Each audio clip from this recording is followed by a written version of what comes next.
Hey everybody, Alice Lima Broker, John L. Scott Real Estate, and today we're with Cindy and we're getting ready to go through her family home, 109 Geneva. We are going to have an estate sale from Tucker Estate this Thursday, so that's part of the reason for doing some of this. There's some amazing treasures in the house, and there's also an amazing security system. I loved this neighborhood, and I still do so much, that when I was just a wee lass, I wrote, I think I live in the best place in the world. I've lived in 3 other places, but not near as good as this one. I live in the world, in the United States, in Oregon, in the Rogue Valley, in Jackson County, in Medford, in the east side of town, on Geneva Street. You probably wonder why I think it's so great. Well, I'll try my best to explain. Geneva is a tiny street, only 1 block long, 20 houses, 10 on each side. But from some of these houses come kids, and those kids make up what I think Geneva Street is, a neat place to live. And so I took the time, and we have photos of the kids and who they were and the families and what they were all about. We would exchange school pictures, and we played out here. You just have to imagine this was full of kids, and it was such a great thing. You could play in everybody's yard, in the front and the backyard. And times have changed, but the family is still here. The community is still here. Why don't you show us? Well, come on in.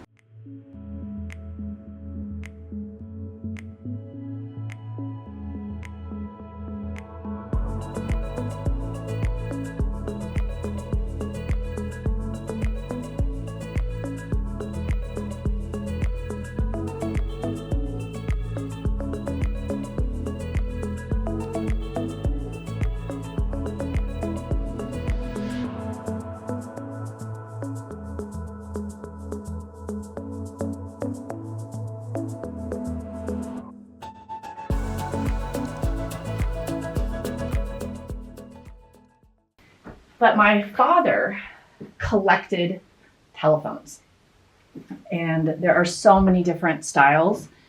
And for instance, these particular ones are from World War II, and they're encased in either metal, wood, or leather, because a single spark from receiving or making a phone call could blow people up. And so they had to contain that.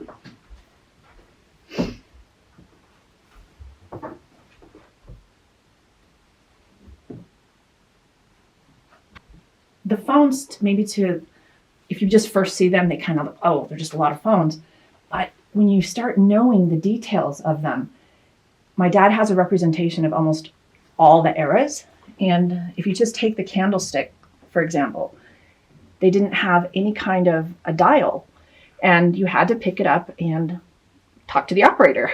And then as they started progressing, it was like an update of our own phone. They had a dial, and they became push button, but they always had to have a different style, a new thing to hook people. So the shapes of them are unusual and different, and whether they had silver or just black or the goldish tone or the crank, everything, or the handles, they all have their own unique flavor. And how did your dad come by a lot of these? Well, he just has a natural, he loved telephones and radios when he was a kid, if I would find it. He saved up his money in the 40s and 30s, and he got a radio, and at night he could listen as far away as like St. Louis or something. I mean, he couldn't believe how far at night. And he just loved, there wasn't television, he loved radio and the idea of communication. And phones represented community to him. And his family, I ran across newspaper articles and stuff, and his family was, they say, one of the original people in Tarzana, California. So they were, his father, my grandfather, was an early adopter, is that what you say? And he was born in the 1800s, so he'd be like 130 something years old. My dad was the youngest of his family, and I'm the youngest of his. And when they got a telephone, it was like a big deal. When they got a car, it was a big deal. And that really impressed him. And he remembered going from Southern California to Vancouver, Canada, which is huge, on the old highway when he was 4 years old. And they stopped here in Medford. He had no idea that he would end up settling here. So we found postcards of that time, and he could tell stories. And the phones just really meant a lot. And as a young father, he didn't have the extra pocket money to actually buy the phones that he wanted, but he found, I guess you call it a side hustle now, where he was very mechanical, and he would fix phones for people and resale shops and antique stores and whatnot, and then they would give him a choice of phone for his labor. And so he would tinker with them and then end up with them. And he had at one time 99 of these phones hooked up, and they would all ring. And the limit from the phone company was 100, so he stopped at 99. Some self-control there. And this was my dad and his phones, and people just loved him, and somebody adored him and came and wanted to, a dear friend, take pictures of him and my mom. And we had no idea that it was going to end up being a memorial. The friend died, and my parents have since died. So this book was just very special. How happy he was. He was just a lovely man. And he had these wall phones, and let's see, lots and lots of phones. And you'll see more. These are the type that have lids that come down, so like kind of James Bond phones. And then he loved trains. So you'll see a bunch of train stuff over there. And all of this is for sale starting Thursday. Yeah. And like things that you wouldn't even think are phones. Like this is a little grand piano, but it's a phone. And then over here you get smartphone. You want to try texting on hello? Again, it might be that you just look at these for a minute and just say, oh, it's kind of a mass collection of black phones. But each one, when you start looking at them, is so different. And there's Art Deco phones. There's the Art Nouveau phone over there. This is the more French style with this kind of handle, and that she'll get that beautiful one. But they're two-tone. That was really fancy. Or then in the metallics. Or this one did not have a dial. And then they went into the dials, or if it's square versus round. And they were just as interested in style. And the phones were in the parlor. The phones were a huge part of people's lives when they were invented. And so the tall ones, the square ones. Yeah, here's another tall one. And then that just sumptuous, yummy metallic one with the grapes. And then, here is literally a telephone table. It is a little table where you could dial here. And this is also the French style. And then you could take notes and the message of who called for what. And the lines. That's really. This is a fantastic piece. It is a switchboard from the Medford Hotel, which was back in the day. And when somebody would call for a guest or call them, there would be an operator, full-time operator, and they would say, like maybe room 10 or whichever guest. And so they would take a cable and they'd punch it into room 10 so that they could have it. And as I mentioned earlier, my dad had 99 phones hooked up, but he could also just call one phone. So it's a practical joke, like if we were in the bathroom, he would ring the phone, you're sitting there and buzz, or if we were on the back porch and he didn't want to call us, he would call it versus this. And if we heard that one phone instead of the 99, we knew Dad was calling for us and we needed to pick up.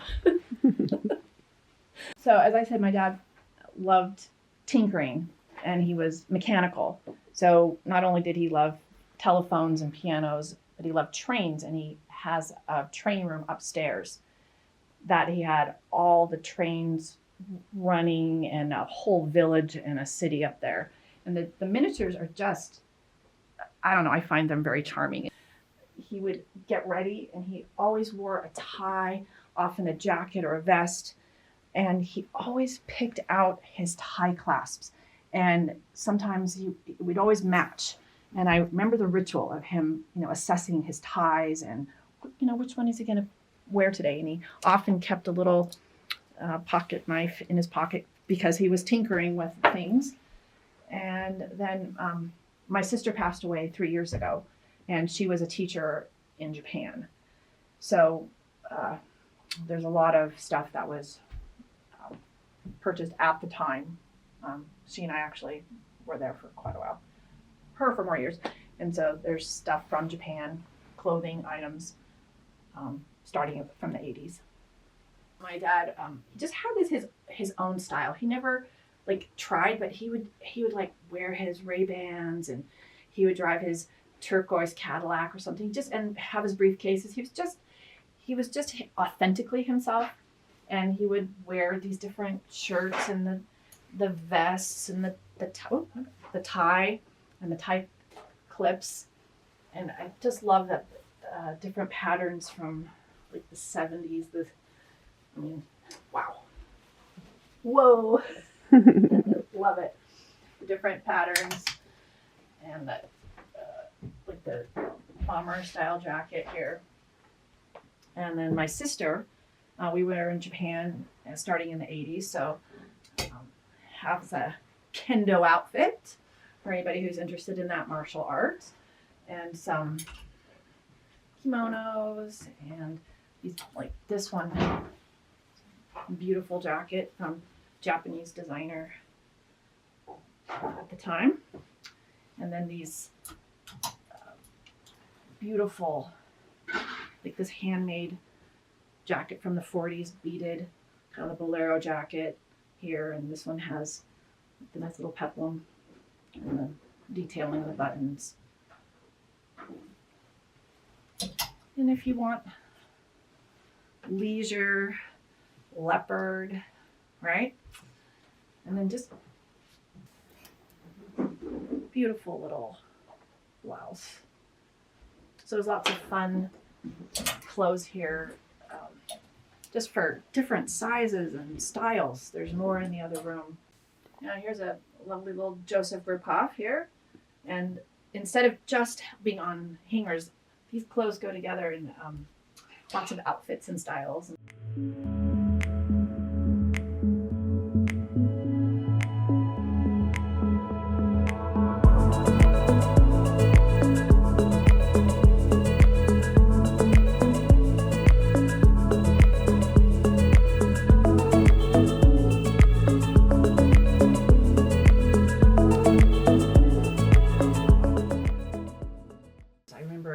As a kid, we'd go to big cities that had big research libraries, and I spent a lot of time as a little kid waiting for my dad as he would do the research. And some of these books, of course, they were not written and published all at one time, so he had to wait.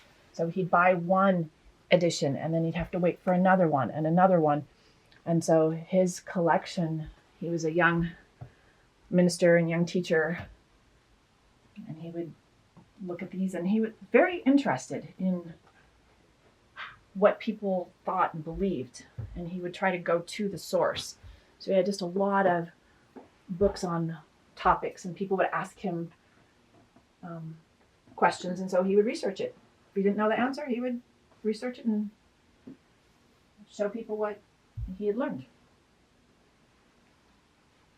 Sarah, my mom and his wife, and she was a shut-in most of the time, and the entire relationship since I was 5 years old basically took place in this house. She was so creative. She played almost every musical instrument string. She started off playing guitar when she was a teenager, and she went from the 6 string to the 12 string to the electric guitar to the mandolin, banjo, dobro, Hawaiian guitar, bass fiddle, and the regular fiddle. And she was able to play for Rosalind Carter when Jimmy Carter was president. So that was wonderful. And she did everything with art, wood carving, clay, painting. And when she finally was able to get out a little bit, the kids gave her a camera, and she started taking photos just downtown Medford because she could walk a little bit. And that caught the attention, and they put an article of it, and we have what's remaining of her photos. Up here it starts with that pink one. And so it was in her elder years, and she would just walk and she would see something, whether it was a crane or a fire hydrant, the ivy, the windows. She liked architecture and pattern and color. And so these are her photographs. And she just loved downtown Medford, and she could really see the beauty in the architecture. So my dad was born during the Depression, and it took his mom years to save up enough to get him a piano when he was 9. And she had chickens, and she sold the eggs and saved literally the pennies. And she got him a piano, and he started playing when he was 9 years old. And he died when he was 92. And he was in hospice up at Celia's house, and he had visitors for days, and sometimes up to 10 visitors a day. And he was very active playing the piano.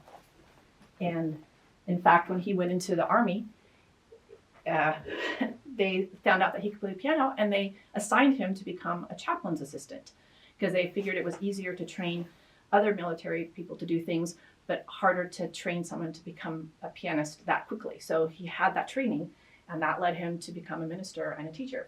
And so he had a beautiful ear for music and the instrument. And he used to find pianos for the churches. They would ask him, we needed piano, so he'd pick them out. Well, one of the pianos he had purchased was for the Ashland church. And it was such a beautiful piano that when Duke Ellington came to the Valley to play, he had his entire choice of pianos, and he picked the one that my dad had selected. And my dad's in there.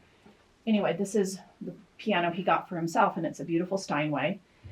And he and my mom had been married since they were 19 years old, and they were each other's best friend. And she passed in 2019, which was, as you know, just before the pandemic. And so he had just a few months where he just started to go out to lunch and started to do things, and COVID hit. And so he and my husband and I were in this little bubble, and he felt he needed to reach out. And so he would keep these lists, and he would curate music. And when he was shut in and other people were shut in, he would call and encourage people and read them poetry or some encouraging quote. And then he would play a selection of music. And the music always had a purpose. Like it had a theme in music or in titles. And he would curate the music. And then he would have these little check marks that he played, this selection of music for these people. And then he would go to the next. And when he died, people have he was standing room only at his funeral. And they were like, his phone calls meant everything. I miss his phone calls. I miss his piano music. And so this was the beautiful piano that he played for so many years and encouraged other people. Up until the end. He was playing at Celia's house. They would have to put him in the Hoyer lift. And until just a few days before he died, he would fill that house with music. And volunteers and people still, they say his music. So he was playing there too. So, he was used, God used him till the very end.